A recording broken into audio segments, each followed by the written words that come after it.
como ya les dije a ustedes, mm, las vacaciones no son consideradas o no es considerada como una prestación social, sino como un descanso remunerado que tiene derecho el trabajador, ¿cierto? Y la norma lo que ha establecido y ha dicho es que este descanso remunerado para el sector privado, ojo, no para el sector público, porque aunque en algunos tienen el mismo término del sector privado, en otros no, es que el empleador deberá concederle al trabajador 15 días hábiles de descanso remunerado por año continuo laborado o proporcional al tiempo trabajado, ¿cierto? En ese orden de ideas, aquí aparecen varias cosas. Lo primero es que es dispositivo del empleador conceder el descanso. ¿Cuándo se hace efectivo el descanso? Cuando se cumpla el año, ¿cierto? Porque nosotros podemos entender que todo, todo lo que se entienda como vacaciones sin completar el año, no se tiene el descanso remunerado, sino que se tiene la remuneración. Por ejemplo, en un contrato a término fijo de 6 meses, el cual no es prorrogado, pues usted no va a salir a vacaciones de descanso. Simplemente en su liquidación final se las van a cancelar, ¿cierto? Debemos entender entonces que el descanso remunerado Ese es Roqueto no cuando se cansa usted de como hablar. trabajador ha cumplido un año continuo laborado. Y ese año continuo laborado, o esos 15 días de descanso, los va a disfrutar en el año Calladita inmediatamente Lorenita. siguiente, ¿cierto? Siguiente. Queriendo decir que la norma le entregó al empleador la ¿Tú sabes quién es facultad Lorena? de que él Una estudiante de la disponga Javeriana que estaba en plena cuándo es clase y que se el puso trabajador va a tener y dejó ese el audio abierto y descanso todos los compañeros remunerado. Y aquí esto es muy interesante dejarlo ya claro se porque tuve escuchaba una demanda, de cómo gemía la china. La obviamente, profesora, ay, yo le voy a pagar el asesor audio. jurídico de la empresa, en donde un trabajador demandó, demandó el despido, eh, demandó el despido de la compañía, argumentando que él había solicitado las vacaciones y que como el empleador no le dijo nada, pues él se las tomó, ¿sí? Y omitió, pues, digamos, la orden del empleador en el sentido de que la norma ha determinado y ha establecido un procedimiento claro. La norma dice y establece que el empleador deberá informar 15 días antes de que opere o inicie el descanso al trabajador cuando sale a vacaciones y cuando se reincorpora, entendiendo que la disponibilidad es del empleador en conceder ese descanso remunerado. Ahora, yo como trabajador sí puedo decirle, oiga, señor empleador, yo quiero mis periodos de vacaciones entre esta fecha y esta fecha. Y el empleador me podrá decir sí o me podrá decir no. Pero yo siempre debo tener el tema del cumplimiento del proceso que establece las vacaciones. O sea, que mi empleador me informe de manera escrita. ¿Sí? En ese orden de ideas, en ese orden de ideas, des en cuenta que, pues aquí también aparece nuevamente el poder subordinante que tiene el empleador frente al contrato de trabajo. Ahora, frente a esta regla general, por supuesto, también hay excepciones, ¿cierto? Y miren que aparecen dos excepciones frente a esta regla general. La primera, como lo trae la jornada de trabajo, los trabajadores que desempeñen funciones en rayos X, campañas antituberculosas y radiooperadores, ¿cierto? Estos señores tienen 15 días hábiles cada 6 meses. O sea, tiene 2 periodos de vacaciones al año, ¿sí? Y esto se debe entender que es por el riesgo de la actividad que están desempeñando. Entonces, estos trabajadores tienen 2 periodos de vacaciones al año. Y la segunda excepción somos nosotros los docentes de instituciones educativas, ¿cierto? Porque el docente de institución educativa también tiene 2 periodos de vacaciones, entendiendo el de mitad de año y entendiendo el de final de año, ¿cierto?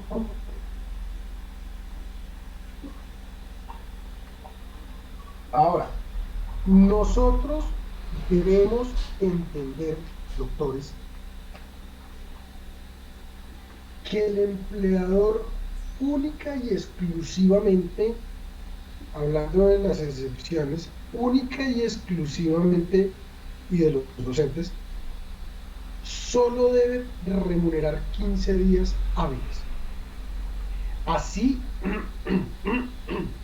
el descanso sea superior o sea inferior. Me explico.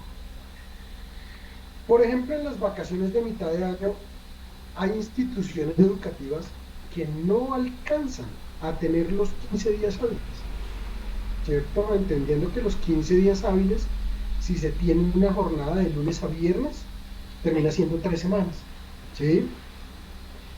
En ese orden de ideas,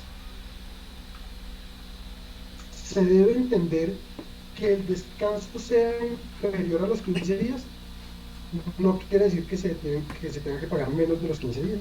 Se pagarán los 15 días hábiles de descanso remunerado.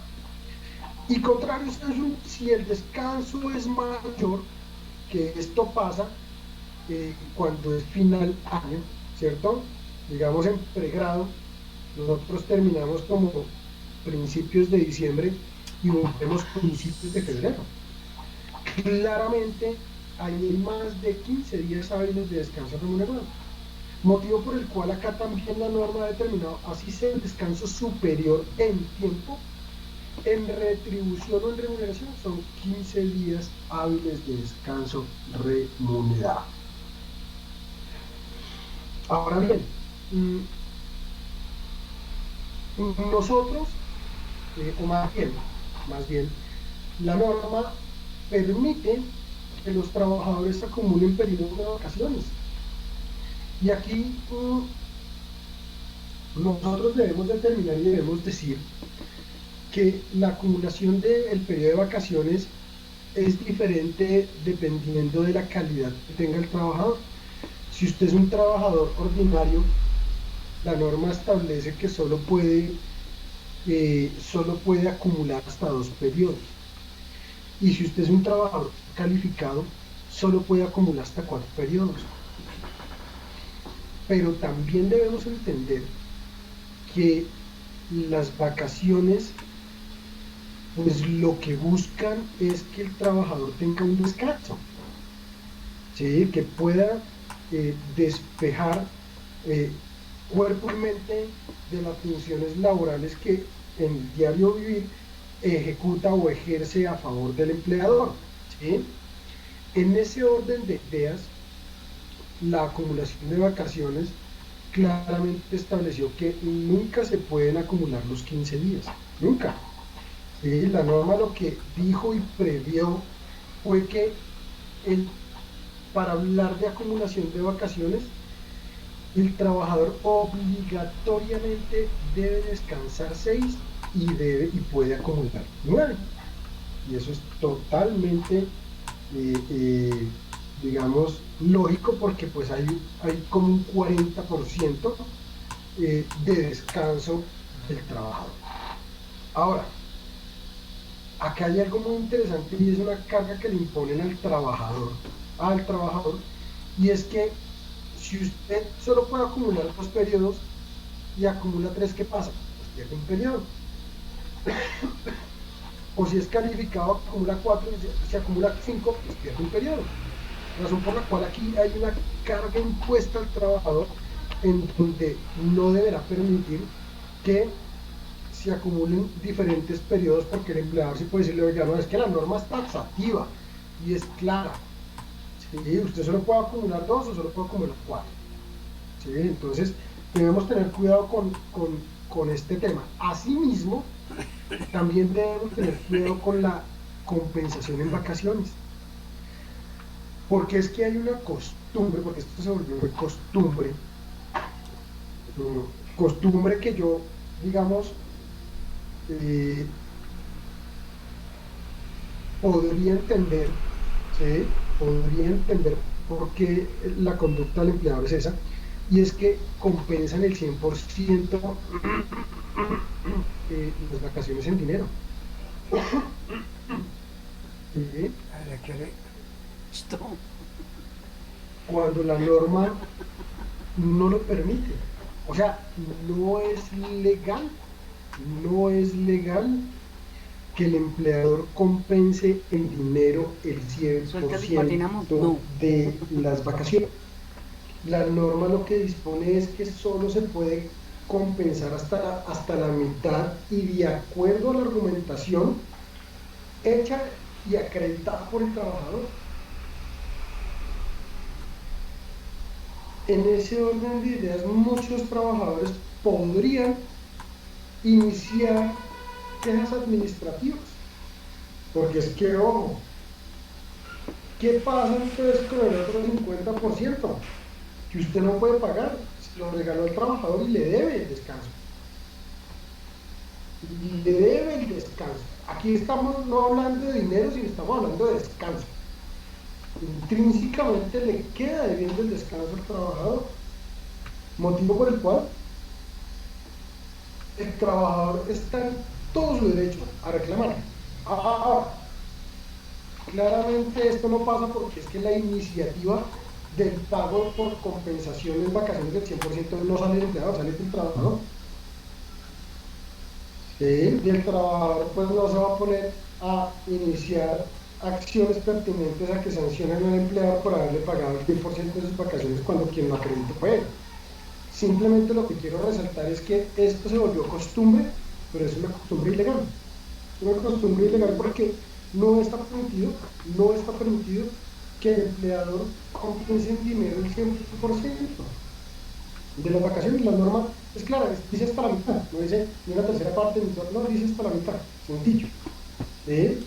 Ahora, nosotros tenemos que hacer una precisión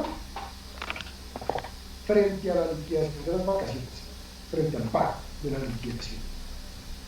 Porque la norma que establece y dice es que cuando el trabajador sale al disfrute de las vacaciones, se le debe liquidar con el salario ordinario, solo con el ordinario. Pero si el trabajador no tiene el disfrute del tiempo de las vacaciones, se le deberá liquidar con el salario realmente vengado. Y entonces, dependiendo de lo que dijimos del salario, son dos cosas totalmente diferentes. Una cosa es el salario ordinario y otra cosa es el salario realmente vengado. Porque pueden haber factores constitutivos de salario que me den salario sobre la liquidación. Entonces, esto tenemos que tenerlo claro para saber con qué salario vamos a liquidar nuestras vacaciones. Y también debemos decir que la normatividad por allá, la ley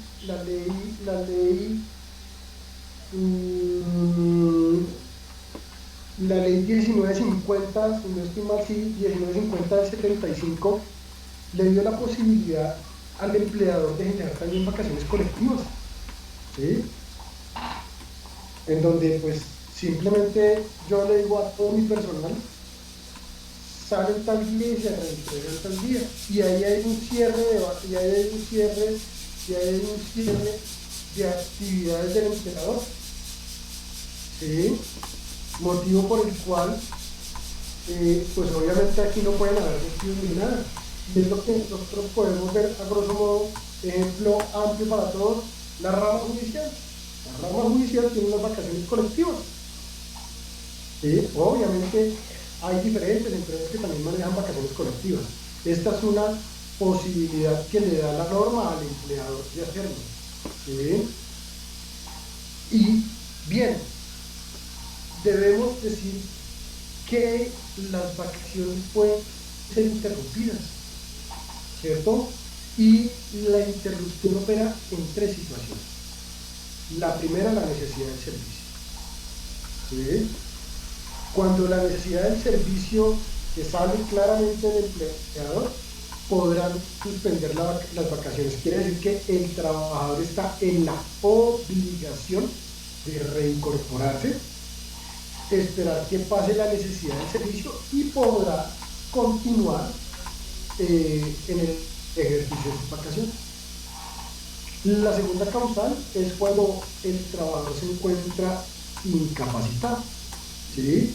Entonces, por ejemplo, yo salgo a vacaciones hoy y el día de mañana sufrí un accidente común y el accidente común me incapacita. Opera primero la incapacidad interrumpe las vacaciones y terminada la incapacidad sigue el trabajador disfrutando de sus vacaciones. ¿Sí? Y la tercera causal es cuando tenemos licencias, por supuesto licencias remuneradas, ¿no? En donde yo, por ejemplo, las mujeres que están embarazadas, la licencia de maternidad o la licencia de paternidad, yo salgo a vacaciones, entro a mi licencia y continúo en vacaciones. O generalmente lo que hacen es piden las vacaciones, pero para que las disfruten después de la licencia. Esto para estar un poco más con su menor, con su hijo menor, ¿cierto? Bien. ¿Hay alguna pregunta con el tema estoy terminando unos de las casos, vacaciones? unas investigaciones que me tengo que mandar hoy. Entonces estoy... Jamie. Como soy mujer puedo hacer 3 cosas al tiempo. Si fuera hombre no podría mirar y escribir. Dos periodos, digamos, 3 periodos se pierde uno. En el caso Él me dice que los hombres no pueden caminar y mascar chicle. Y nunca haya disfrutado vacaciones, ¿cómo se liquidarían esas vacaciones? Digamos, si se le deben 4 periodos de vacaciones, ¿cómo se procedería para liquidarlas? Pues, Jamie, o sea, eso queda en el empleador, ¿sí? El empleador puede liquidar en los 4 periodos de vacaciones sin pagarte, sin ningún problema, ¿sí? Como puede decirle, yo solo liquido porque usted tiene 2 perdidos, porque usted no podía acumular más de 2, ¿sí? Ahora, es un elemento, ojo, es un elemento de que hablemos de acumulación, ¿cierto? Pero el elemento de que nunca ha disfrutado vacaciones, pues le quieren pagar los 4 periodos sin problema, porque es que la pérdida de los periodos es frente a la acumulación, no frente al disfrute. ¿Me van a entender? Julio. Gracias. Gracias, doctor. Doctor, ¿qué sucede cuando responsables de reportarle al empleado que sale a vacaciones se me pasa 3-4 días de haberle reportado? O sea, si el reporte es extemporáneo. Sí, señor, que me pasaron 4 días y no le reporté al trabajador que salía a vacaciones por ocupaciones de acá del servicio. Pues mire, digamos que usted podría verse inmerso en una sanción administrativa, es lo único que le pueda pasar, no más. Y eso sí claramente pues el trabajador el trabajador iniciar una queja. Del resto pues no pasa mucho. Julio. Gracias, doctor. Fabio. Doctor, con respecto a las vacaciones que si yo salgo hoy y hablamos del plazo de que mañana, salí a disfrutar de mis vacaciones, un accidente común, pues se me aplazan las vacaciones, termino mi capacidad y sigo mis vacaciones. Lo hablo con respecto a una enfermedad común, ¿sucede lo mismo o no se puede? O sea, lo que yo digo es, sea accidente o sea enfermedad, es que esté incapacitado. Lo que interrumpe las vacaciones es la incapacidad, Fabio. O ¿Listo? sea que si hay incapacidad, bien sea accidente común o una enfermedad y tenemos la incapacidad, yo la soporto, se sigue corriendo las vacaciones. Claro, exacto, sí, porque lo que estamos diciendo es que la incapacidad interrumpe las vacaciones. Ah, listo, profe, muy claro. Perfecto. Javier, Doctor, buenas tardes, gracias. En el caso, por ejemplo, cuando las empresas, pues por el tema ahorita del tema de la pandemia, adelantaron vacaciones y termina uno como debiéndole ya como días a la compañía o a la empresa, en el momento que uno se retire, ¿se les cuentan de su liquidación o cómo se trabajaría ahí el tema? sí, Javier, digamos que es claro que el empleador concede, digamos, por tema de pandemia y de acuerdo a la circular 21 de marzo del ministerio, concede vacaciones anticipadas. Y en el orden de que el trabajador se retire sin haber cumplido estas, el empleador en su liquidación se las puede contar sin ningún problema. Correcto, doctor, muchas gracias. Perfecto. Wilson, Doctor, una pregunta. En el caso, digamos, de aquellas entidades o empresas que tienen vacaciones colectivas, ejemplo, la persona, por ejemplo, digamos, una empresa jurídica y lleva 2 meses en la empresa y lo sacan a vacaciones colectivas. Esas vacaciones, digamos, en caso de que renuncie antes del año, se las descuentan de la liquidación. también, también. Claro, claro, porque es que, digamos que la empresa como política ya tiene unas vacaciones colectivas, ¿cierto? Entonces, sí o sí, él tiene que salir a vacaciones. Eso terminan siendo como unas vacaciones anticipadas. Ok, Se listo. las- Y otra se las cosa, puede- digamos que, qué pena. Digamos que en el caso de las vacaciones, pues, digamos que me pasó, digamos, en mi caso específico, que a mí me adelantaron las vacaciones, pero solamente me las liquidaron como eso fue en marzo, me lo liquidaron enero, febrero y marzo. ¿Eso sí se puede hacer? Pues es que le liquidaron la proporcionalidad, no todas. ¿O sí? Exactamente, sí, y eso fue lo que me pagaron, o sea, yo descansé los 15 días, pero me pagaron solamente las vacaciones por los 3 meses, proporcional.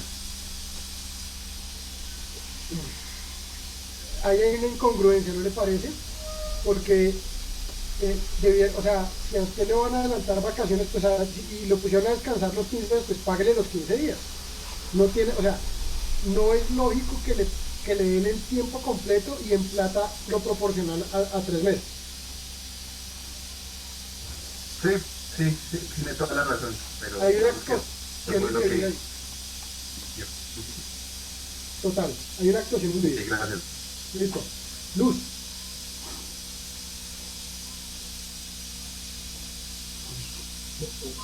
Profe, me surgió una pregunta. En el caso es que se den las vacaciones y yo haya trabajado los domingos o festivo, ¿eso puede ser legal que yo pueda, digamos, acumular esos descansos para que lo tomen con las vacaciones? no, no, Luz. Eh, digamos que las vacaciones eh, hablan de descanso remunerado y días hábiles, no días que son descansos obligatorios o legales. Si tú te das cuenta, el día de descanso obligatorio que bien puede ser el domingo, bien puede ser otro día, no es un día hábil. ¿Sí? Y el festivo tampoco puede contarse como día hábil porque está establecido por la ley. Así sea que yo como trabajador lo solicite, ¿no lo podría la empresa habilitar? No. ¿Ya estará? Ok.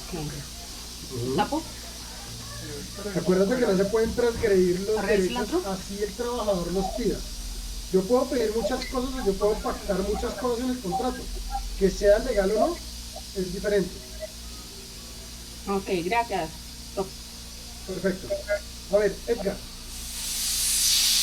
Doc, en cuanto a las vacaciones anticipadas, digamos que ahorita por el tema de lo que hablaban de las vacaciones colectivas, el caso, el ejemplo del compañero, que se entenderían como unas vacaciones anticipadas por los 2 meses que lleva laboral y pues están las vacaciones colectivas.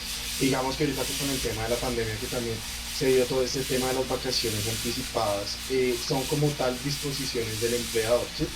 Si yo como trabajador, digamos por X o Y motivos, circunstancias que se me pueda presentar, necesito hacer una solicitud de vacaciones anticipadas, ¿la ley me lo faculta o me lo negaría directamente el empleador?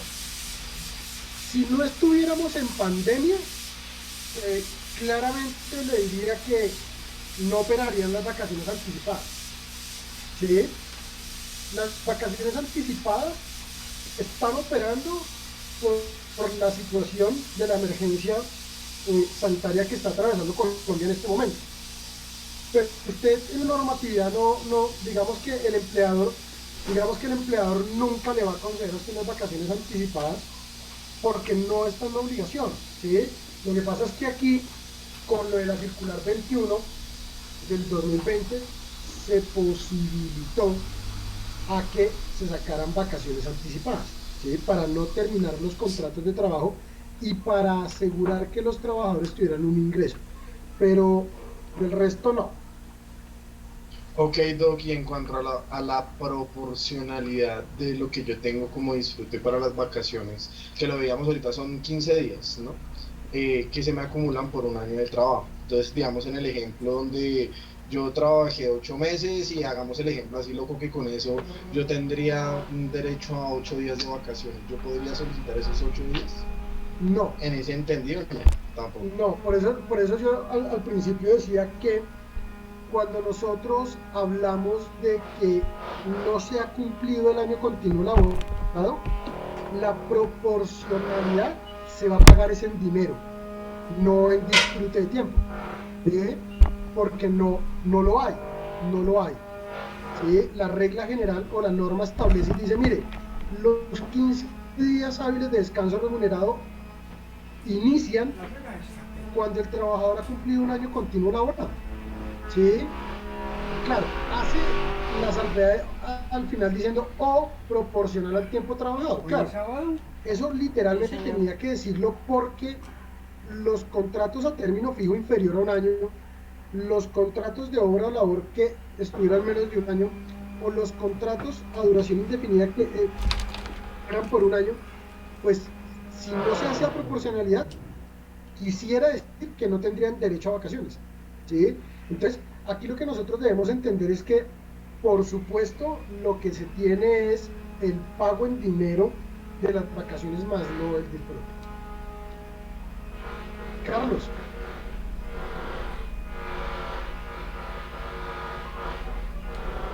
Profe, usted hablaba hace un rato sobre la interrupción de las vacaciones por incapacidad.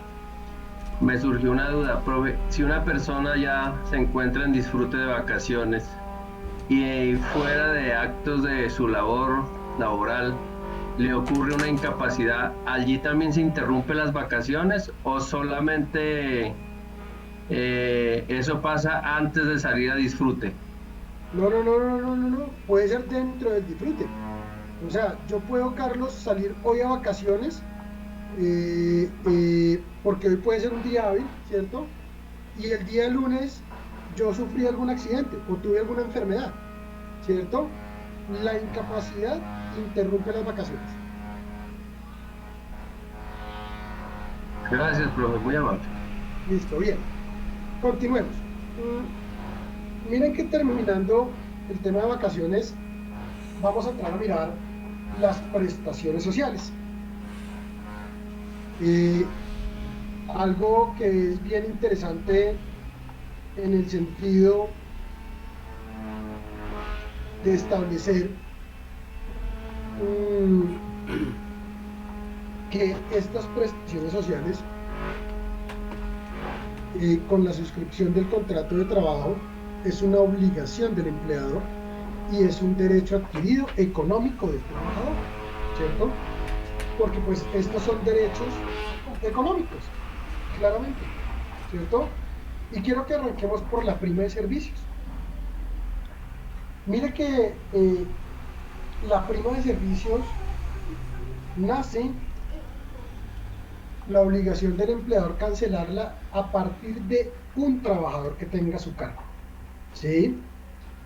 Y el concepto del pago de la prima de servicios es que el empleador debe repartir las utilidades que él devengue en sus trabajadores.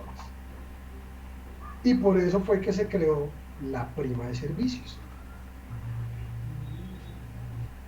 Y la norma ha determinado y ha dicho, mire, el empleador debe cancelar un mes de salario por cada año laborado o proporcional al tiempo trabajado. Siempre van a encontrar la proporcionalidad, toda vez cuando sea inferior a un año, porque pues o si no, no tendrían derecho, ¿cierto? Y esta prima de servicios, debemos decir que la recibe directamente el trabajador en su cuenta de nómina o en su pago en efectivo, pero es entregado directamente al trabajador. Lo que debemos decir es que la norma frente al pago de este monumento sí estableció y dijo, oiga, este mes de salario por año continuo laborado se debe pagar en 2 quincenas. La primera quincena a más tardar el 30 de junio y la segunda quincena a más tardar el 20 de diciembre. Y entonces aquí, digamos que para el tema de la prescripción, doctores, nosotros debemos hacer una debida interpretación, ¿sí? Porque es que nosotros estamos diciendo que la prescripción es de 3 años a partir desde que el derecho se hace exigible. Entonces aquí hay una contraposición entre la regla general y la forma de pago, porque lo que dice la norma es que la prima es un mes de salario por año continuo laborado. O sea, yo podría entender que cuando yo cumpla el año tengo derecho al mes laborado, pero cuando vamos en el desarrollo de este nos vemos que no. Nos damos cuenta que la exigibilidad del derecho se parte en el pago de la prima de servicio, entendiendo que a partir del 1 de julio usted tiene los 3 años para pedir el pago de la primera quincena, y el 21 de diciembre usted tendrá los 3 años siguientes para pedir el pago de la segunda quincena.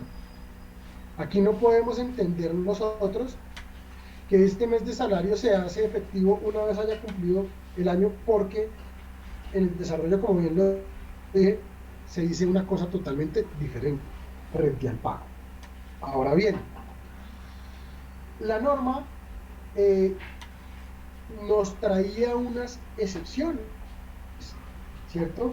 Habían unos trabajadores que no tenían derecho a la prima de servicios, y aquí nos encontrábamos con el servicio doméstico, con el conductor de familia y con los trabajadores transitorios accidentales ocasionales.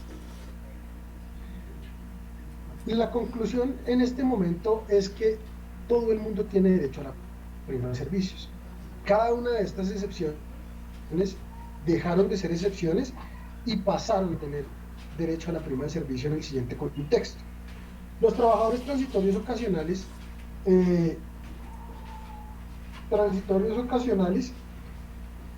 a partir del año 2006, mediante la sentencia C823 y C825 del año 2006, la Corte Constitucional les entregó el derecho a que proporcionalmente, acuérdense que esta duración de contrato es algo atípico porque solo dura máximo un mes y debe prestarse funciones diferentes del giro normal del empleador. Entonces, lo que quiso decir esta jurisprudencia es que estos trabajadores, por ese mes laborado o por los días que laboren, máximo el mes, tienen derecho a que proporcionalmente se les pague, ya que miren que siempre se habla de año continuo laborado o proporcional al tiempo laborado. Entonces aquí había una discriminación frente a esta clase de trabajadores.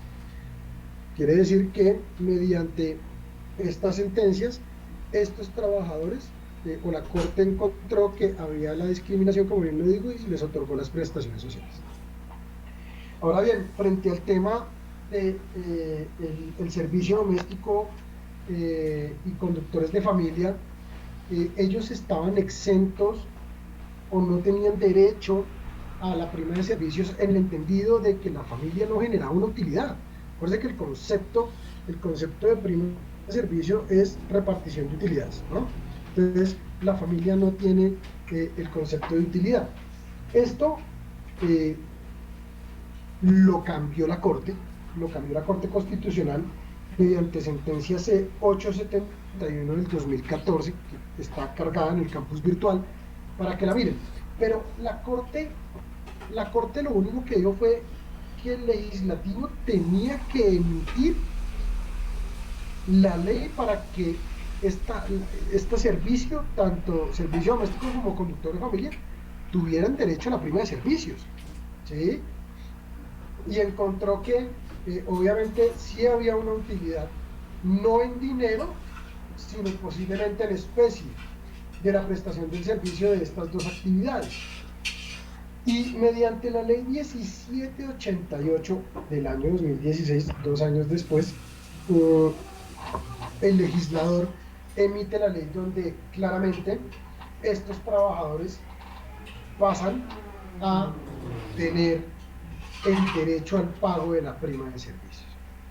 En ese orden de ideas, podemos decir que en Colombia, en la actualidad, toda clase de trabajadores que esté sustentado bajo un contrato de trabajo tiene derecho al pago de la prima de servicios, entendida como el mes de salario por el año continuo laboral. Ahora,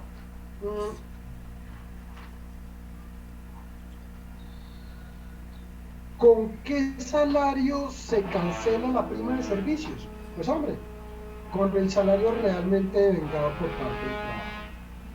Eso lo podemos concluir o salario ordinario o salario base de liquidación. Ya depende de si usted tiene sumas de dinero adicionales a las pactadas o no tiene suma de dinero adicional pactada. Frente a la prescripción, lo que les digo debe entenderse frente al pago de cada quincena. Desde ahí empieza a operar los 3 años contemplativos de la prescripción, ¿cierto? ¿Hay alguna pregunta? Hasta acá, doctores.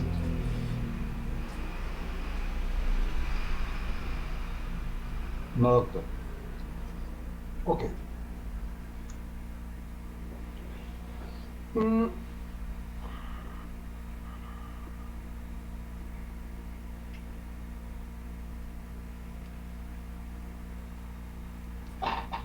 La prima de servicios. Perdón. Carlos. ¿O Carlos ya había hablado? Ya, profe, qué pena, se me quedó allí. Gracias. Fabio.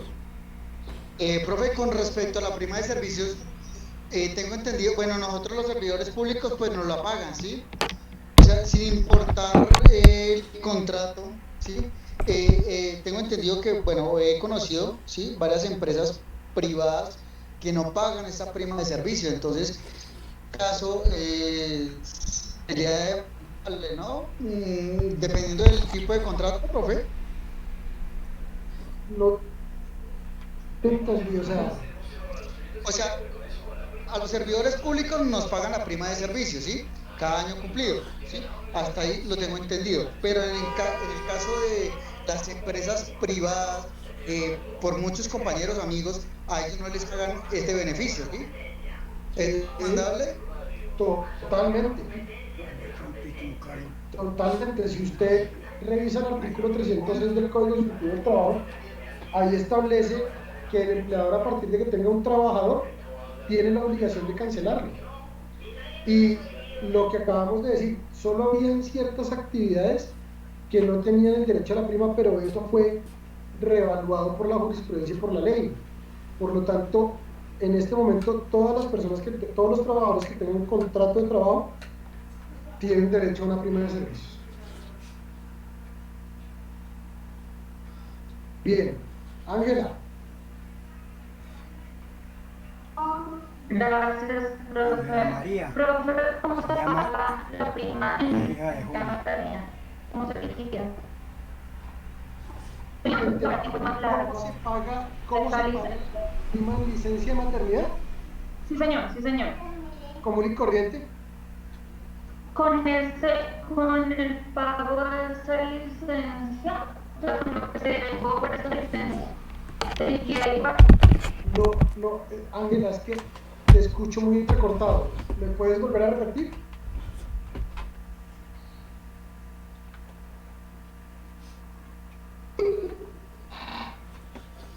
Mi pregunta es, ¿cómo se paga esa licencia? O sea, ¿cómo se con qué salario, digamos, el salario es variable y la licencia pues obviamente la pagaron sobre ese salario variable? Ahí, ¿cómo se? Ángela, la verdad no te escucho nada. O sea, se te escucha muy entrecortado. Se escucha entrecortado. Si quieres puedes revisar el internet, o si la quieres hacer mediante el chat. Lucensi.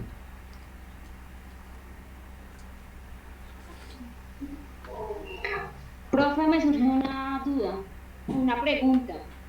Para el caso, digamos, de las personas que tienen contrato de prestación de servicios, ¿aplicaría como tal también? Otra vez, ¿cómo? Para las personas que tienen un contrato de prestación de servicios, ¿cómo se vendría a liquidar ahí la prima de servicios? Bueno, gracias, Luz. Debemos hacer una claridad, y es que el contrato de prestación de servicios es de carácter civil, motivo por el cual el contratista no tiene derecho a prestaciones sociales, ¿sí? Las prestaciones sociales solo son derivadas de una relación laboral sustentada en un contrato de trabajo, motivo por el cual los contratistas no tienen derecho a la prima de servicios, Luz. Bien, Ángela, tú me estás diciendo cómo se liquida la prima en licencia de maternidad. Se liquida común y corriente. Acuérdate que esto es una licencia remunerada, ¿sí? La licencia de maternidad, digamos que te la pagan a ti porque tú ya has venido haciendo unos aportes al sistema de seguridad social, ¿sí? Dice, es decir, teniendo en cuenta que ahora la licencia es de 4 meses, la trabajadora estaría en licencia 4 meses del semestre.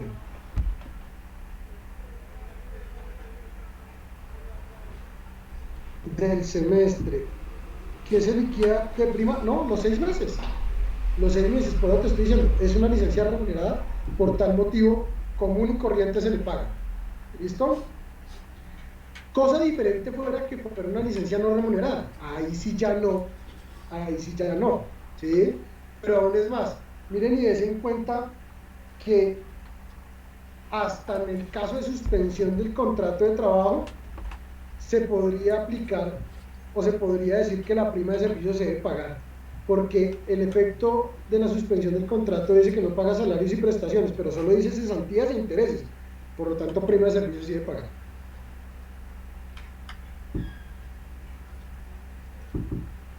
A ver, Sandra está preguntando: profesor, tengo una duda frente a la contratación de los empleados de las salas de belleza.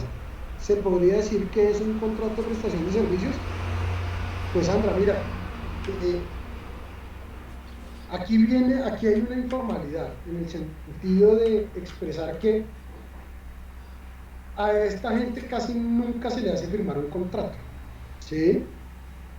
Y digamos que, de acuerdo a lo que ustedes puedan ver en principios constitucionales, el artículo 53 de la Constitución trae la primacía de la realidad, entendiendo que acuérdate que bajo el artículo 23 del Código Sustantivo del Trabajo, si tú prestas personalmente la actividad, si tú eres subordinado y tienes una remuneración, tú debes tener un contrato de trabajo, no importa el nombre que le den al contrato. O sea, yo puedo contratar a una persona en el salón de belleza por prestación de servicios, pero si yo la subordino, lo que esa trabajadora tendría derecho es a un contrato de trabajo y a los derechos establecidos por el contrato de trabajo. Bien. Ahora, para terminar el tema de la prima de servicios, miren que aquí hay algo bien interesante y es el embargo. ¿Será que se puede embargar la prima de servicios? Y lo que hay que entender es, sí, solo únicamente en cooperativas y alimentos, hasta el 50%, ¿cierto? Entonces, es claro que se podría embargar la prima de servicios en estos dos conceptos. ¿Hasta aquí hay alguna inquietud?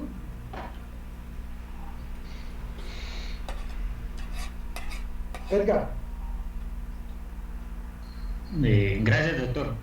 Pues más que una inquietud, de pronto una aclaración para un compañero que estaba preguntando ahí respecto a una prima que creo que no le pagaban a una persona que trabajaba en el sector público. Es básicamente para aportar lo siguiente, doctor. Los empleados públicos a nivel nacional, ¿cierto? Respecto al pago de la prima de servicios, esa disposición está contemplada en el decreto 1042 del 92. Y los que son de nivel territorial en el decreto 2351 del 14 y 2278 del año 2018. ¿Listos? Y frente al régimen general de empleados públicos, nos indica el decreto 1011 del año 19 que se debe pagar en el mes de julio. Gracias, doctor, muy amable. Gracias, Edgar, muy amable y muy pertinente tu interpretación, claro. Pues digamos que, por supuesto, estos trabajadores del sector público tienen derecho a su prima. Lo que entendía de la interpretación del compañero es que la duda que él tenía era si en el sector privado el empleador no se exoneraba del pago de esta prima, que tenía ciertos compañeros que le decían que el empleador no cancelaba este valor correspondiente a lo que le dijimos que, por supuesto, esto es un actuar ilegal e indebido por parte del empleador porque debe pagar la prestación social de prima de servicio a partir de que tenga un trabajador permanente, un permanente transitorio entre la compañía. Bien. ¿Alguna otra pregunta? Sandra.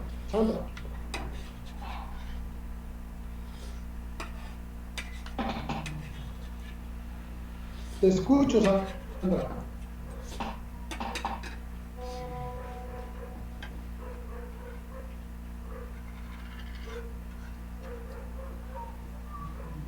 Activa tu micrófono. Bueno. Ya. Ok, listo. Sí, es que tengo una duda frente a lo del embargo del salario. El doc decía que si hay un salario convencional, que se le podía embargar el residuo después del salario mínimo. Entonces mi pregunta es, o sea, si yo voy a embargar un salario mínimo, ¿es viable el embargo del salario mínimo? ¿O solamente se hace cuando hay un salario superior al mínimo? No me quedó claro ese pedacito. Bueno, te voy a hacer la predicción, Sandra. Gracias. Cuando estamos frente al salario mínimo legal mensual vigente o al salario convencional al que se hace mediante convención colectiva entre empresario y organización sindical, debemos entender que es inembargable. Estos dos, por regla general, estos dos salarios, salario mínimo legal mensual vigente y salario convencional, solo pueden ser embargables hasta en un 50% cuando hay deudas con cooperativas o con alimentos, ¿cierto? Ahora, cuando yo devengo más de un salario mínimo legal mensual vigente, no salario convencional, porque el salario convencional es pactado para esa empresa, pero cuando yo tengo más de un salario mínimo legal mensual vigente, me pueden embargar el excedente en una quinta parte. Entonces el ejemplo que yo colocaba era, yo devengo 2 millones de pesos como salario. A esos 2 millones tengo que restarle los 877.803 pesos, que es el salario mínimo. El excedente, que es como 1.100.000 y pico, ese excedente, a eso solo me le pueden embargar la quinta parte. O sea, yo a ese valor lo tengo que dividir en 5 y el producto que me dé es lo que yo puedo embargar. ¿Correcto? Ahora, eso es cuando, digamos, tengo deudas diferentes a alimentos y cooperativas. Porque si yo devengo los 2 millones de pesos y me llega un embargo por cooperativa o por alimentos, me pueden embargar hasta el 50% de lo que yo devenga. ¿Me quedó claro, Sandra? Sí, doctora, ahora sí, muchas gracias. Perfecto, bien. Entonces, continuemos. Edgar, ¿vas a decir algo o fue que se te quedó la mano levantada? Sí, es que de pronto para complementar lo que le estaba explicando a la compañera Sandra, con un ejemplo pienso que me pasó hace poco y pues es de la vida real. Hay una persona que me decía, mira, imagínese que es que yo tenía una tarjeta de crédito con un banco y me colgué, entonces, y no pude seguir pagando, y entonces llaman todos los días, y le dije un día a la niña, no, pues es que yo ahorita estoy apenas, no alcanzo hagamos un acuerdo para poder pagar la deuda. Entonces ella le dijo, no, pues yo puedo pagar por ahí 100.000. Entonces la señora del call center dijo, no, tiene que ser mínimo 250.000 pesos porque no sé qué cosa, esto que lo otro, bueno, en fin. Ella me consultó el caso. Le dije, pues, ¿cuál es el problema? ¿Que le embarguen? Sí. Entonces le dije, ¿usted cuánto se gana? Dijo, no, 1.300.000. Le dije, perfecto, que le embarguen. Entonces a 1.300.000 le quitamos los 877, nos queda una cifra X. Esa cifra X la dividimos entre 5, máximo le embargan en 84.000 pesos. Y listo. Ya le están reteniendo 84.000 pesos y no 250.000 como caprichosamente quería la entidad financiera. Gracias. Sí, gracias, Edgar. Digamos que aplica como al ejemplo que le dije de los 2 millones, pero en cierto sentido es lo que se debe entender, es que cuando usted devengue más de un salario mínimo y no sean obligaciones consistentes en cooperativas y alimentos, solo te pueden embargar el excedente en una quinta parte. Perfecto. Sigamos. Tenemos la segunda prestación social, que es el auxilio a las cesantías, ¿cierto? Y en su tema conceptual,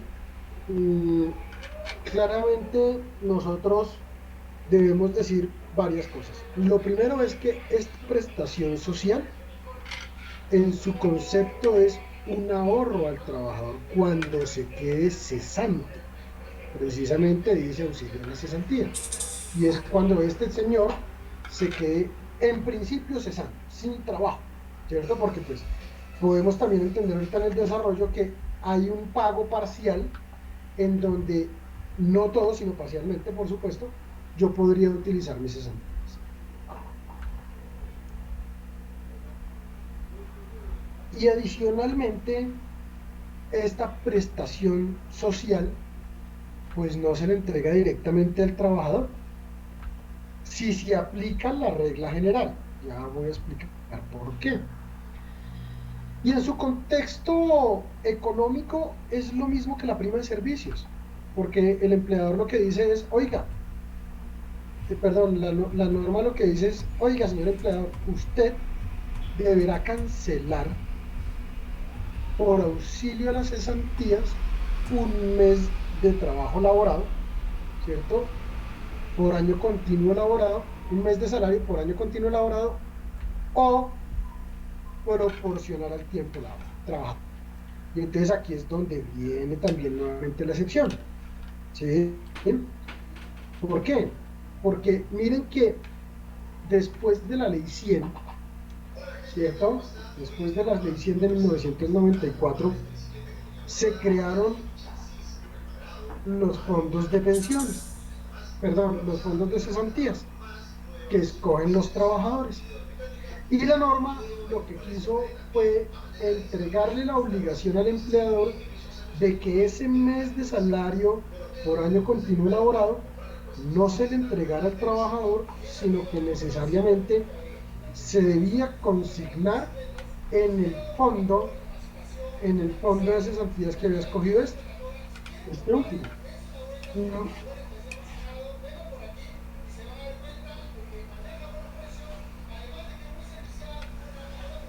Y a partir de ahí es que el trabajador, cuando ha cumplido el año continuamente laborado, lleva 10 años y no aplica el pago parcial, pues este derecho no se le entrega al trabajador, sino que directamente se le entrega a un tercero llamado fondo de cesantías, que es escogido por el trabajador.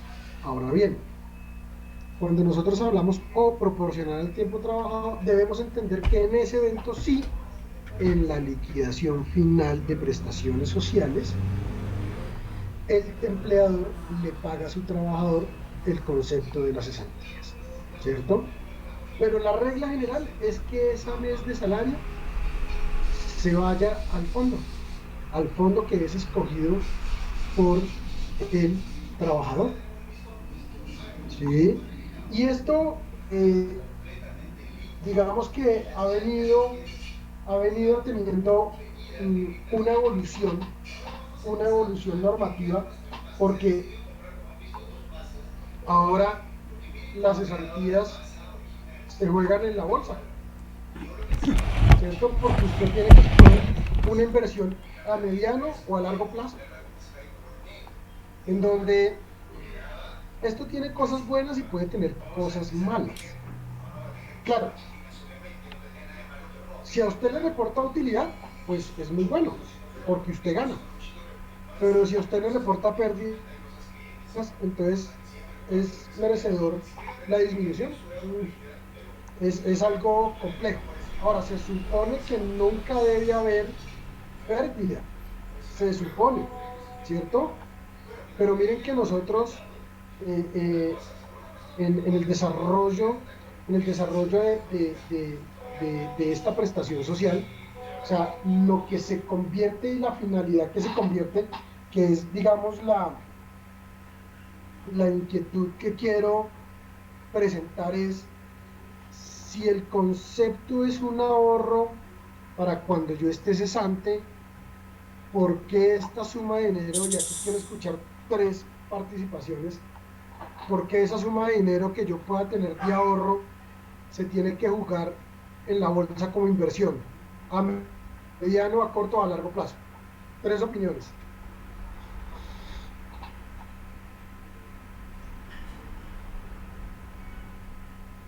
Empecemos con Wilson. Pues la misma ley 100 dice que esos dineros pues deben ser puestos en circulación para generar, pues digamos, unas regalías, ¿no? A tener en cuenta de parte, digamos, como el gasto administrativo que ellos mismos cobran por la gestión de tener esos dineros. Entonces, digamos que esa podría ser, digamos, una de las, como digamos, de las respuestas para esa pregunta que usted está haciendo, de por qué ese dinero se pone en circulación, pues para, digamos, generar una ganancia y que así ni el empleado ni el fondo, digamos, se desequilibre ni se mantenga económicamente. Pero entonces ahí le quiero decir una cosa, Wilson. Se supone que el fondo de cesantías debe pagarle un interés que se asemeja al de un CDT a la afiliado, ¿sí? Sí. Y con ese y pues obviamente ese fondo también le cobra un costo de administración, ¿sí? Entonces la pregunta es que generalmente lo que pasaba antes de que se metiera, porque es que el tema de la bolsa no es desde la ley 100, ¿cierto? Es posterior a, porque se tiene que poner en riesgo, o que se puede poner en riesgo ese ahorro.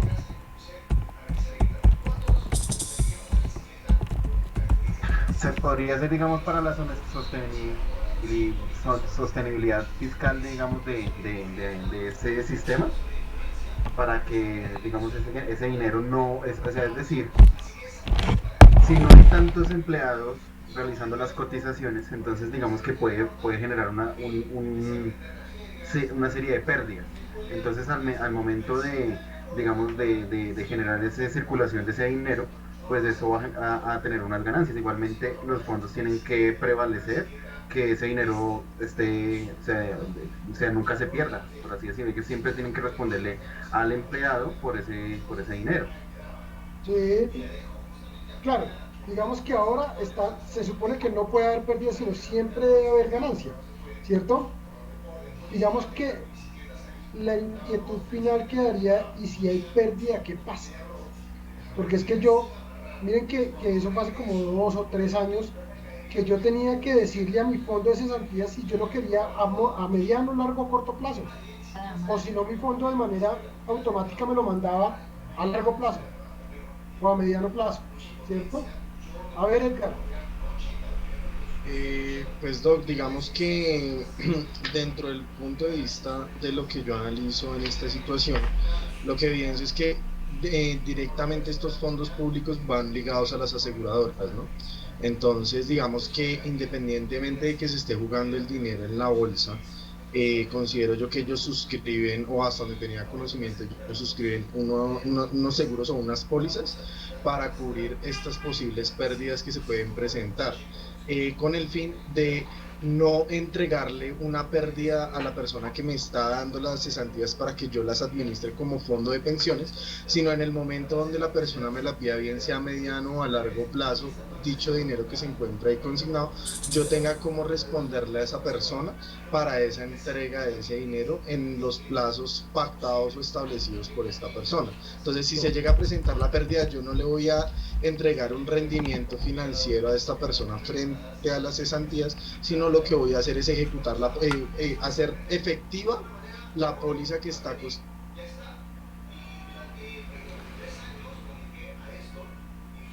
¿Cómo es la funcionalidad de los fondos de pensión? Señor. Acá es donde tenemos que tener en cuenta, pues, adelantando un poco el tema de seguridad social, de cómo funcionan los fondos de pensiones privados. Los fondos de pensiones privados funcionan de la plata que están recibiendo los pensionados, es la plata que estamos pagando nosotros los cotizantes actuales. Entonces, digamos que ahí va en cuanto a la sostenibilidad del sistema, con el principio que está en la ley 100 de sostenibilidad, de evitar que el sistema colapse y existan unos recursos continuos. Entonces, en esa protección de esos recursos, como que se da la facultad a las aseguradoras para que se constituyan diferentes clases de pólizas que me permitan asegurar unos posibles riesgos que se puedan generar. Totalmente. Aparte que sería totalmente ilegal que la plata que se deposita como ahorro del cesante se pierda. O sea, no tendría sentido. No habría ningún sentido. Adriana, ¿ibas a decir algo?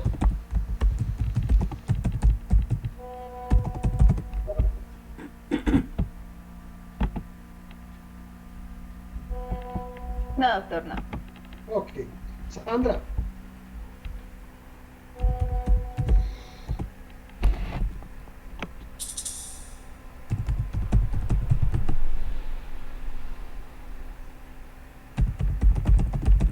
Sandra. Doc, qué pena, una pregunta para complementar. Acorde con las facultades que están que tienen los fondos para las disposiciones de los portafolios, bien sea a mediano o largo plazo, usted estaba manifestando ahorita que esa disposición cambió como de 2 o 3 años para acá, ellos automáticamente no pueden disponer de esos dineros a estos portafolios, o todavía lo pueden hacer automáticamente, así le informen a uno una fecha establecida para indicar cuál es el uso que uno desea darle a las cesantías. Claro, es que ahí es donde va Edgar. Si uno no les informa, ellos toman la decisión por uno, pero eso lo meten en el fondo de inversión. Y en ese sentido, por ejemplo, digamos, si yo no, bueno, a mí me notificaron, yo no respondí en el tiempo que me establecieron, pero resulta que a mí me sale una de las contingencias en las cuales yo necesito el dinero para estos momentos, se sobreentendería con eso de que como el fondo me notificó de dicha situación y yo no di una respuesta efectiva, tengo que esperar el plazo que ellos me indicaron de la inversión de el portafolio, bien sea mediano o a largo plazo. No, no, porque yo puedo disponer de ese dinero. Acuérdese que es que ahí es donde viene todo ese tema, porque, y eso digamos que se lo respondo acto seguido cuando hablemos de pago parcial, y es que digamos que si bien es cierto, mis cesantías es para cuando yo esté cesante, ¿cierto? O sea, yo no tenga trabajo, ahí se dispone el pago. O sea, yo puedo hacer un pago total, que es cuando sea cesante, o puedo hacer un pago parcial estando en el desarrollo de mi contrato. Y pues el fondo no me puede decir, oiga, no, o sea, porque es que yo puedo comprar mi casa y yo puedo utilizar mis cesantías. Y entonces el fondo no me puede decir, uy, no, tiene que esperarse hasta el otro año para que pueda sacar parcialmente sus cesantías. No, nada. Usted puede disponer parcialmente cuando usted acredite la necesidad de ese pago parcial. ¿Listo? Ok, ¿por qué voy a esto? Resulta que mi fondo de pensiones, que es Porvenir, a mí me enviaron una notificación donde me decían que tenía que informar antes del 16 de agosto las utilidades que iba a, digamos, la destinación que yo iba a tener por las cesantías. Entonces yo no les dispuse nada de ellos dentro de los 4 parámetros que me indicaron para cada uno de los 2 plazos pactados, que era en el de mediano plazo, era para estudio o había otra situación en que no recuerdo, y para el de largo plazo, el de vivienda y otro. Entonces después me enviaron otra notificación donde me decía, toda vez que usted no se pronunció frente a dicha situación, le informamos que su dinero se remitió al fondo de largo plazo. Entonces, por ejemplo, digamos, dentro de los pagos parciales, que ya lo hablaremos ahorita más adelante, está el tema de estudio. Entonces, digamos, yo estoy estudiando ahorita, yo quiero con las cesantías pagar el siguiente semestre. En este caso, ¿tendría alguna restricción con esa notificación?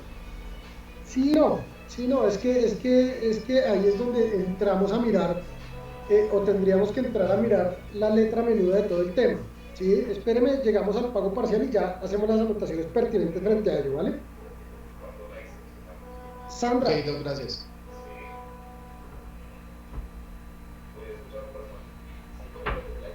Sandra no pudo desconectar el micrófono. Bueno, Yuri. Buenas tardes. ¿Cómo estás? Gracias. Yo quisiera conocer una aclaración a esta con respecto al tema de las cesantías. Yo trabajo con fondos. Yo trabajé con el fondo público y ahorita con los fondos privados. Efectivamente, no hay muchas, estaba escuchando y hay muchos vacíos con este tema. Era con lo primero que quería decirte con el tema de las cesantías. Efectivamente tú las puedes retirar o sacar para estudio totales o parciales, ahí no hay lío. En el tema de Porvenir, pues no sé, yo no trato hablar mucho de eso, que Porvenir... Yuri, espérate. O sea, la pregunta es, como esa plata se fue a largo plazo, lo que está diciendo Edgar es, si yo pido para estudio, ¿me pone en problema? Para nada, absolutamente no. El tema de largo plazo, como yo lo entiendo, ¿qué es lo que pasa? Ahorita cuando pasó todo esto del COVID-19, una afectación económica, no a nivel Colombia, esto fue a nivel mundial. Efectivamente hubo una pérdida en el tema de portafolios de inversión, no solamente de cesantías, se habla de CDT, ahorros voluntarios, fondo de pensión obligatoria. En todo hubo una pérdida, ¿sí? Ya esto fue una caída mundial que no tuvo como una repercusión o un gravamen en los fondos privados. Es algo como lo que pasó en el 2002, algo bastante fuerte. Pero quisiera invitar a ella que de pronto mirara, o a todos los que me estén escuchando, miraran sus cesantías SAWE, dependiendo sus portafolios o dependiendo del fondo donde se encuentren. Créanme que el fondo también interviene. Si estoy en un Porvenir, en un Protección, en un Colfondos, eso me afecta porque cada fondo es una administradora y nosotros como administradoras tenemos la plata en diferentes portafolios, digámoslo así. Porvenir es uno de los que más pierde porque ellos son grupo aval, ellos son solo financieros. Hay que mirar otro fondo de pronto en donde quiere invertir mi plata. Entonces, ahí voy con el tema de que el largo plazo, digamos que, no, yo sé, no lo sé, no sabría decirte porque no trabajo con Porvenir, pero creería saber que cuando hablan de largo plazo es para recuperar lo perdido en el corto plazo. que es donde realmente se La rentabilidad. La rentabilidad, es correcto, profe, es correcto, es la rentabilidad. En el fondo en el que yo me encuentro, efectivamente ya recuperé la pérdida, inclusive tuve una ganancia. Entonces, por eso supongo yo que te llegó esa notificación, aunque nosotros mismos, dependiendo del fondo en el que estemos, podemos jugar. Como todo esto es economía anual, entonces yo con mi clave y con mi usuario, ahí mismo el mismo sistema me dice de dónde quieres poner tu dinero, en corto o largo plazo. Entonces uno mismo puede hacerlo, ya el sistema me lo deja hacer sin necesidad de que el fondo me lo escoja por mano propia, ¿no? Entonces es como jugar un poco con el sistema, ser un poco más curioso y así mismo pues no perdemos tanta plata. Pero no, si la plata se puede retirar para estudio, para vivienda, sea total o sea para causales, para las causales. Sí. O sea, Yuri, muchísimas gracias. O sea, digamos que tienes toda la razón y era lo que yo venía sosteniendo. Dime. No, con gusto, profe. Gracias. Y era lo que venía sosteniendo en el sentido de que a usted el fondo no le puede decir si, por ejemplo, hoy va a comprar la casa o si tiene que pagar la universidad, no le puede decir, no, espérese. No, es que cuando hablamos del tema de largo y corto plazo, estamos hablando de la rentabilidad que puede darle el meter esos dineros en diferentes lados, en diferentes inversiones, ¿cierto? Pero la plata siempre tiene que estar ahí y tendrá que estar disponible, porque entonces imagínese que si es un ahorro suyo, el fondo le diga a usted que no lo puede utilizar. No. ¿Listo? ¿Está bien? Profe, con respecto a las cesantías, lo tengo claro que yo lo puedo retirar para estudio, compra de vivienda, mejora de vivienda, ¿sí? O para otros casos fortuitos, cuando tengo un endeudamiento, lo puedo hacer, ¿sí? Pero en diferentes de esos casos, profe, si yo lo requiero porque lo quiero invertir en otra cosa o simplemente quiero retirar mis cesantías, aunque no haya renunciado a la empresa o lo que sea, ¿por qué no lo puedo hacer? O sea, en esa parte, si es un dinero que uno ya cumplió, ¿por qué pues no lo puedo hacer? Digamos, Pablo, que es una buena pregunta que no tiene una respuesta, ¿sí? Y le voy a explicar por qué. Porque es que la norma dijo que las cesantías pueden tener un pago total y un pago parcial, ¿cierto? El pago total lo estamos entendiendo cuando yo como trabajador me quedo cesante, me quedo sin trabajo, ¿sí? Y ahora mire que en pandemia hasta autorizó el gobierno nacional autorizó a retirar totalmente las cesantías, pero porque estamos en pandemia, ¿sí? O sea, ahorita en este estado de excepción que estamos de emergencia sanitaria económica, emergencia sanitaria, pues han habido excepciones, pero hablándolo sin pandemia y como está regulado en la normatividad, digamos que no se pondría, ¿sí? Entonces, si usted se queda cesante, puede retirar totalmente sus cesantías. Pero si usted no está cesante y usted está en el desarrollo y en la ejecución de un contrato de trabajo, usted puede utilizar parcialmente el auxilio a las cesantías y taxativamente le dio unas circunstancias o unas excepciones. Entonces, la primera es para compra de vivienda del trabajador, de su cónyuge o compañera permanente, ¿cierto? La segunda es para reparaciones locativas de inmueble del trabajador, cónyuge, compañero permanente, ¿cierto? La tercera es por construcción, ¿cierto? El lote de terreno del trabajador, ¿cierto? Del trabajador del cónyuge o de la cónyuge o compañero permanente o compañera permanente, ¿cierto? Y la cuarta causal es para el pago de créditos hipotecarios, ¿cierto? Que tenga el trabajador, la cónyuge, el compañero o la compañera permanente, ¿cierto? La quinta es cuando el trabajador es llamado a prestar servicio militar, ¿cierto? Y la sexta era cuando había o cuando se quería utilizar para educación frente al pago de matrículas, ¿cierto? Y esto estaba perfecto. Y esas eran las únicas causales por medio del cual usted podía retirar las cesantías. Pero miren que el año pasado, el decreto 1562, que lo deben tener cargado ustedes en su campo virtual, surgió un cambio de cesantías en el sentido de que agregó otras posibles causales para su retiro, ¿cierto? Y entonces dijo, vea, usted puede también retirar parcialmente las cesantías para un ahorro programado o un seguro educativo, ¿cierto? ¿Para qué? Para que usted pueda ir pagándole anticipadamente la educación superior a sus hijos o a sus dependientes, ¿cierto? Sin ningún problema. Y empezó a desarrollarlo.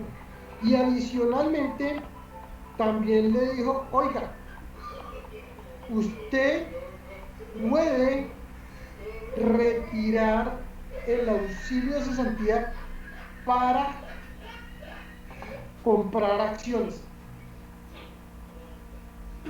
Entonces, dice la norma, las personas naturales podrán retirar sus cesantías acumuladas con el objetivo de adquirir acciones de propiedad del Estado, ¿cierto?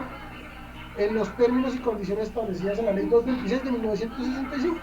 Y ahí lo que hace y lo que dice la norma es que, pues, obviamente el fondo es el Fondo Nacional, el Fondo de Cesantías del Fondo Nacional del Ahorro se encargan de liquidarlas y pasar los recursos a los respectivos entes, ¿cierto? Ustedes vean que este decreto amplió las causales donde parcialmente puede utilizar mis cesantías, y solo en este sentido, no es más. Ahora, yo lo que siempre he dicho es que hecha la ley aparece la trampa, ¿cierto? Y la trampa taxativamente aparece en la causal segunda, cuando hablamos de arreglos locativos. ¿Y por qué aparece la trampa en la ley? Porque es que los mismos fondos y los empleadores, porque acuérdense que ahora el empleador es el que acredita el tema y el pago de las cesantías, pues claro, cuando se le pide al empleador y cuando se le acredita al fondo. Entonces, en ese orden de ideas, yo puedo decir, mire, es que yo voy a reparar mi casa y yo simplemente tengo que llegar mi certificado de tradición y libertad, el contrato con una persona que me acredite la reparación que va a hacer y las cotizaciones. Y yo podría hacer el contrato como cualquier persona, porque es que como no me piden, digamos, una acreditación documental, sino el contrato, pues no habría problema. Entonces, aquí es donde se abre la posibilidad que la norma nos dé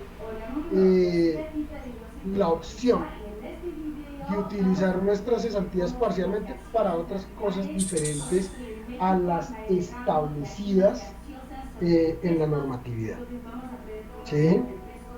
Ahora bien, hay algo muy importante que nosotros debemos resaltar, y es que acuérdense que yo he dicho que cuando nosotros estamos dentro de un contrato de trabajo adquirimos unos derechos y que estos derechos son irrenunciables, ¿cierto? Pero con el auxilio de la cesantía pasa una cosa muy característica, y es que teniendo usted el derecho lo puede perder en 3 situaciones, ¿cierto? Y es que la primera situación es cuando el trabajador comete actos delictuosos en contra del empleador, de sus representantes de sus representantes y de sus parientes en segundo grado de consanguinidad, primero afinidad, ¿cierto? Ahí pierde el derecho del trabajador a devengar el auxilio de las cesantías. En segundo lugar, pierde el trabajador el derecho a las cesantías cuando comete actos delictuosos en contra de las instalaciones de la empresa o de la maquinaria o materia prima del empleado. Y en la tercera situación es cuando el trabajador revela secretos que atenten contra la economía de la empresa. Entonces miren que cuando usted, o mejor dicho, el trabajador teniendo adquirido este derecho de recibir un mes de salario por año continuo laborado y ser dispuesto en un fondo de cesantías o que se le entregue a él si es proporcional al tiempo laborado, ¿cierto?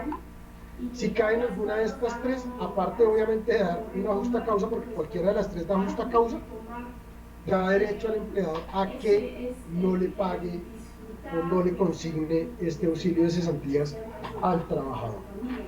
Vi una mano levantada, ¿quién va a hablar? Doc, era yo, pero ya me absorbió la duda, pero pues digamos, en parte.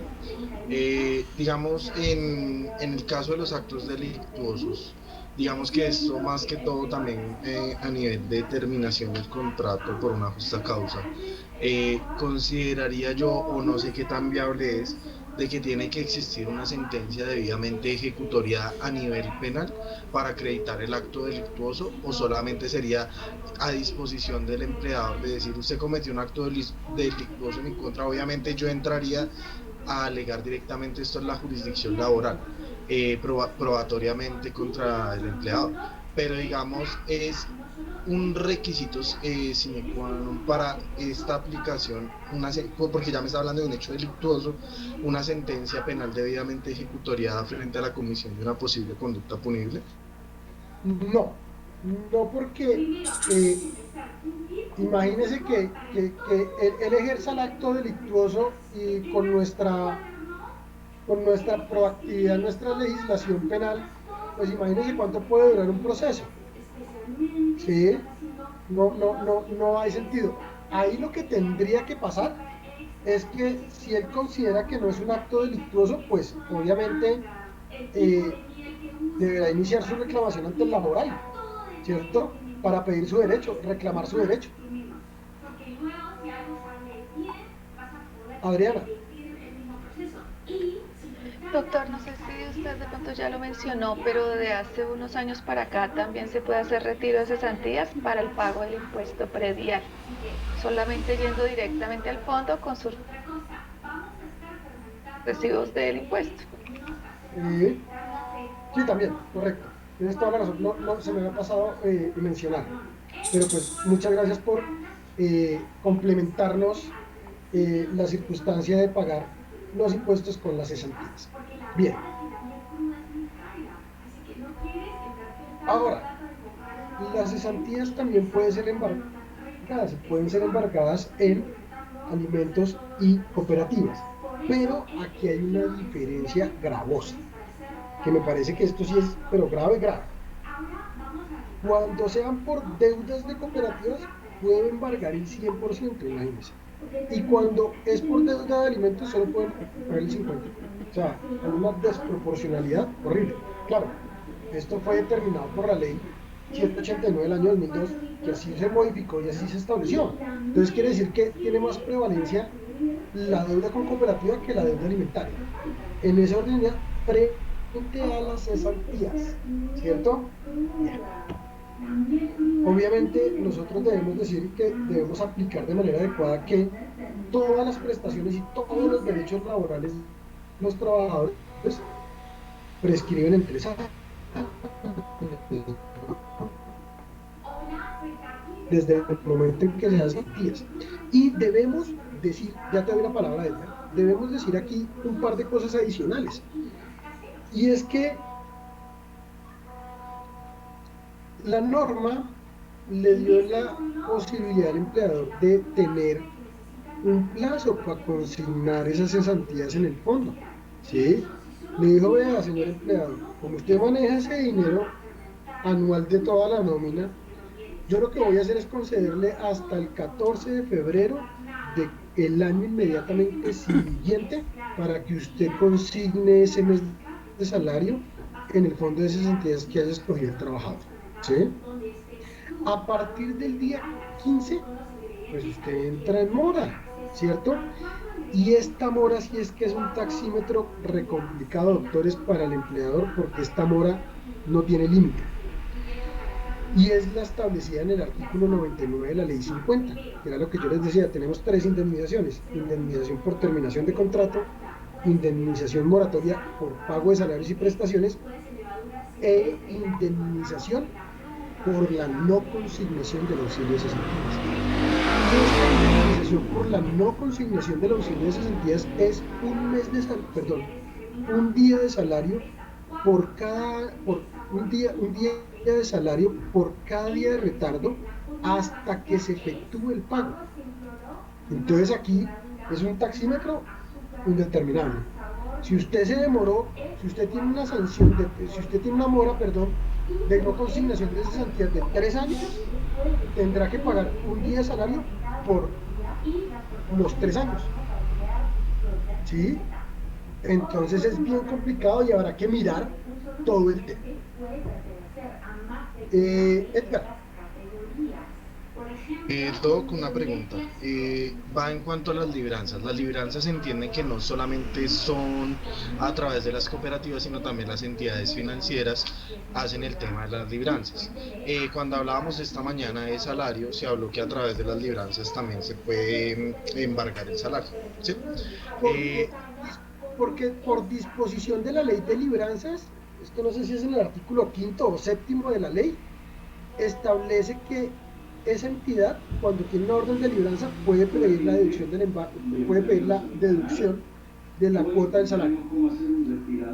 Ok, pero digamos que el porcentaje sería proporcional también, o por ejemplo, digamos, a mí por una libranza me pueden descontar la totalidad tanto de salario, no sé si también aplique con embargo en la libranza para lo que son las prestaciones sociales de lo que hemos visto hasta el momento de prima y cesantías. Entonces, digamos, como para hacer la claridad. Sí, también, no hay ningún problema, pero eso ya tendría que ser por orden judicial, ¿no? ¿Edgar? Sí, por orden judicial, pero ¿en qué porcentaje, Doc? Hasta el 50. Ok, gracias. Bien, doctores, vamos a dejar hasta acá. El otro sábado, pues nos queda ya algo muy corto, que lo terminaremos la siguiente sesión y arrancaremos con colectivo. ¿Hay alguna duda o inquietud hasta acá? Todo está bien, doctor. No, doctor, muy claro, muchas gracias. Sí, perfecto. Profe, yo tengo una pregunta, pero digamos Gracias, un tema distinto, un poco distinto. En el use variante permite que, ejemplo, un trabajador que lo ascienden y de un momento a otro el empleador lo quiso otra vez cambiar de puesto, pero el puesto es más bajo que el que le dio. ¿Eso se puede hacer en uso del use variante? Yo pensaría que si no hay una desmejora en la dignidad y en el salario, sí, sin problema. Porque acuérdense que la limitante del ius variandi es que no viole derechos del trabajador, ¿cierto? Entonces, si no hay ninguna violación del derecho, se puede hacer, sin problema. Ángela y Javier, para terminar. Okay, gracias.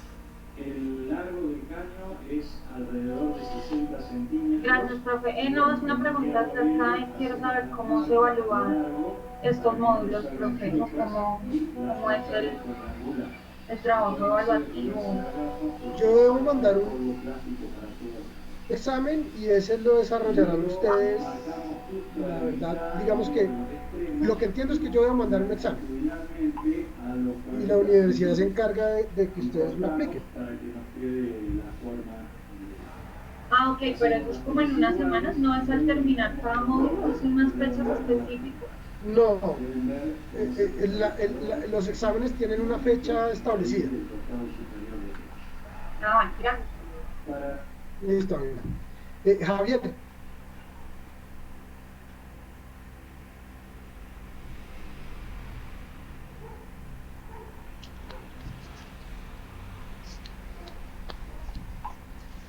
Bueno, creo que Yo, Javier... una pregunta, ¿es de su Doc, una pregunta de conocimiento, esa fecha para el examen, o usted tiene algún tiempo ya pactado para que presente ese examen para que no lo puedan aplicar.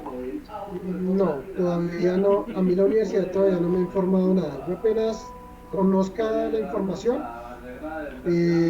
por Teams o por campus virtual estoy avisando. No se preocupen. Javier, activa tu micrófono.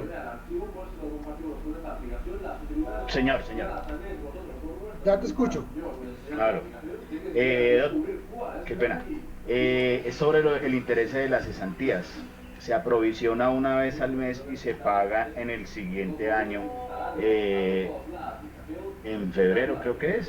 Su merced me confirma.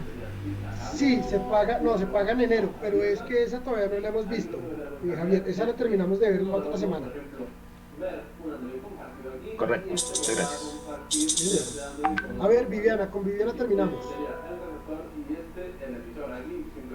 Profe, es que era para pedirle el favor si podía subir la presentación que faltaba, porque a mí todavía no me sale. Porque muchas gracias. Yo entro al campus virtual mañana y la subo, o el lunes. No se preocupen. Muchas gracias. Bien, bueno, doctores, muchísimas gracias. Dejamos hasta aquí la clase el día de hoy. Voy a dejar de grabar y nos vemos el próximo sábado. Listo, gracias. Doctor, muchas gracias, que esté muy bien. Gracias.